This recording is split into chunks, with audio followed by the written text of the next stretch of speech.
అందరికీ నమస్తే అండి. I'm Manu, Ayurveda and family coach. ఈరోజు కాన్‌స్టిపేషన్ గురించి మనం డిస్కస్ చేసుకుందాం. అసలు ఈ కాన్‌స్టిపేషన్ అనే ప్రాబ్లమ్ ఆల్మోస్ట్ 100లో 60-70% పీపుల్స్‌కి ఈ ప్రాబ్లమ్ అనేది ఉండింది. అసలు ఈ కాన్‌స్టిపేషన్ ఎందుకు వస్తుంది? ఇది కాన్‌స్టిపేషన్ ప్రాబ్లమ్ ఉంటే వచ్చే డిసీజెస్ ఏంటి అని మనం మాట్లాడుకుందాం. కాన్‌స్టిపేషన్ రావడానికి రీజన్స్ ఏంటి అంటే like junk food, oil foods ఎక్కువగా తీసుకోవడం అండ్ స్లీప్ కరెక్ట్గా లేకపోవడం అండ్ థర్డ్ వన్ వచ్చేసి వాటర్ ఎక్కువగా తీసుకోకపోవడం.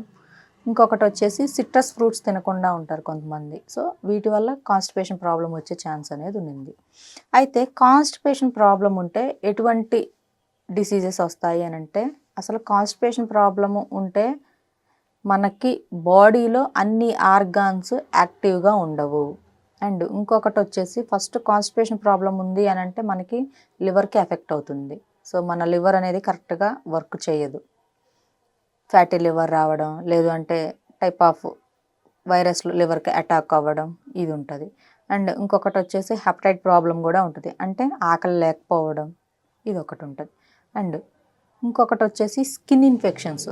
కాన్‌స్టిపేషన్ ప్రాబ్లము మనకి కనుక ఉంటే, మలబద్ధక సమస్య ఉంటే చర్మ రోగాలు అనేది ఎక్కువగా వస్తూ ఉంటాయి. ఎందుకు అని అంటే మనం ఎప్పటికప్పుడు తీసుకున్న ఫుడ్ డైజెస్ట్ అవుతూ ఉండాలి అండ్ అది వెళ్ళే దారిన వెళ్ళిపోతూ ఉండాలి, మనం మోషన్కి వెళ్తూ ఉండాలి అండ్ మళ్ళీ అగైన్ మనకి ఆకలి వేస్తూ ఉండాలి, తింటూ ఉండాలి. సో ఇలా ఉంటేనే మన బాడీలో ఆర్గాన్స్ కూడా కరెక్ట్గా వర్క్ చేస్తాయి. అండ్ దానితో పాటు మనకి లైక్ బ్లడ్ అంతా కూడా ఎప్పటికప్పుడు ప్యూరిఫై అవుతూ ఉంటుంది. సో ఇది మెయిన్. అండ్ కాన్‌స్టిపేషన్ ప్రాబ్లం తగ్గడానికి ఏం చేయాలి అని అడిగినట్లయితే ఫస్ట్ మనం ఫైబర్ ఫుడ్స్ ఎక్కువగా తీసుకుంటూ ఉండాలి. ఫైబర్ ఫుడ్స్ అంటే పీచు పదార్థాలు లైక్ వెజిటేబుల్స్, ఫ్రూట్స్లో మనకి హెవీ ఫైబర్ అనేది ఉంటుంది. సో అవి ఎక్కువగా తీసుకోవడం అండ్ బయట లైక్ పిజ్జాలు, బర్గర్లు, జంక్ ఫుడ్లు, బిర్యానీస్ బయటవి తినకుండా సో అదేదో ఇంట్లోనే ప్రిపేర్ చేసుకొని తీసుకోవడం ఇట్స్ వెరీ గుడ్.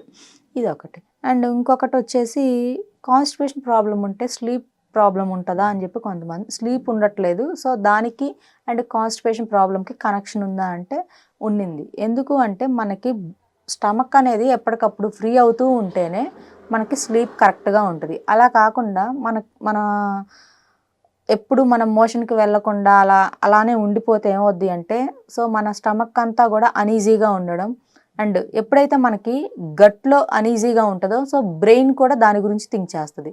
సో మనకి గట్ అండ్ బ్రెయిన్ రెండింటికి కనెక్షన్ ఉంటుంది. సో మన గట్ కరెక్ట్గా ఉంటే మన బ్రెయిన్ కరెక్ట్గా ఉంటుంది. సో మన బ్రెయిన్ కరెక్ట్గా థింక్ చేస్తే మనకి స్లీప్ ప్లస్ ప్రాబ్లం అనేది లేకుండా ఉంటుంది. సో అందుకని కాన్‌స్టిపేషన్ ప్రాబ్లమ్ని న్యాచురల్లీ కంట్రోల్ చేసుకోవచ్చు. దీనికి ఎటువంటి మెడిసిన్ కూడా వాడవలసిన అవసరం లేదు. ఎర్లీ మార్నింగ్ ఒక cup like vegetable half boil చేసుకొని తీసుకోవడం అండ్ ఫ్రూట్ జ్యూసెస్ డైలీ ఒక 200 ఆర్ 300 ml ఏదో ఒక ఫ్రూట్ జ్యూస్ తీసుకోవడం ఇదొకటి. అండ్ ఇంకొకటి వచ్చేసి మన ఆయుర్వేదంలోనైతే త్రిఫలా చూర్ణం, తానికాయ, కరక్కాయ, ఉసిరికాయ ఈ మూడింటిని కలిపిన పౌడర్ని సో ఆ చూర్ణాన్ని త్రిఫలా చూర్ణం అని అంటారు. సో ఈ త్రిఫలా చూర్ణాన్ని ఉదయం, సాయంత్రం లేదా డైలీ వన్స్ అయినా తీసుకున్నట్లయితే ఈ కాన్‌స్టిపేషన్ ప్రాబ్లం అనేది ఆల్మోస్ట్ 100% మీకు క్యూర్ అవుతుంది. సో ఈ త్రిఫలా చూర్ణాన్ని ఎలా తీసుకోవాలి అని అంటే చక్కగా ఉదయాన్నే లేవగానే ఎర్లీ మార్నింగ్ ఒక 1/2 లీటర్ గోరువెచ్చని నీళ్ళల్లో ఒక 1 ఆర్ 2 టేబుల్ స్పూన్స్ త్రిఫలా చూర్ణం పౌడర్ని చక్కగా నీళ్ళలో మిక్స్ చేసుకొని కనుక తాగినట్లయితే మీకు మోషన్ ఫ్రీగా అవుతుంది అండ్ దానితో పాటు లివర్ క్లీన్ అవుతుంది. ఏదైనా చిన్నపాటి పెయిన్స్ ఉన్నా కూడా త్రిఫలా చూర్ణం అనేది క్లియర్ చేస్తుంది. సో ఎవరైనా కాన్‌స్టిపేషన్ ప్రాబ్లంతో బాధపడే వాళ్ళు ఒకసారి ఈ టిప్ అనేది ట్రై చేయొచ్చు. Thank you.